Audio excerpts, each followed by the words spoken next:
വയനാട്ടിൽ മേയാൻ കെട്ടിയ പശുവിനെ കടുവ ആക്രമിച്ചു. നൂൽപ്പുഴ നെന്മേനിക്കുന്ന് കോട്ടൂർ കാർത്തിയായനയുടെ പശുവിനെയാണ് കടുവ ആക്രമിച്ചത്.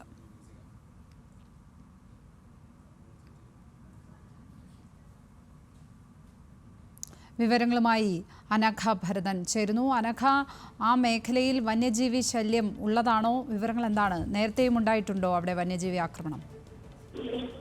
ലക്ഷ്മിപട്ട നൂൽപ്പുഴ എന്ന് പറയുന്ന ഭാഗം കർണാടകയുടെയും തമിഴ്നാടിന്റെയും അതിർത്തിയായിട്ടുള്ള പ്രദേശമാണ്. അതുകൊണ്ട് തന്നെ സ്ഥിരമായി ഇത്തരത്തിൽ വന്യജീവി ആക്രമണം രൂക്ഷമായിട്ടുള്ള ഒരു പ്രദേശമാണ്. കാട്ടാനയുടെയും കടുവയുടെയും അടക്കം സാന്നിധ്യം നേരത്തെ തന്നെ ഈ സ്ഥലത്ത് സ്ഥിരീകരിച്ചിട്ടുണ്ട്. നെന്മേനിക്കുന്ന് കോട്ടൂരിലെ കാർത്തിയാനിയുടെ ക്ഷണിയുള്ള പശുവിനെയാണ് ഇന്നലെ കടുവ ആക്രമിച്ച് പരിക്കേൽപ്പിച്ചത്. മയ്യാൻ വിട്ടതായിരുന്നു വയലിൽ.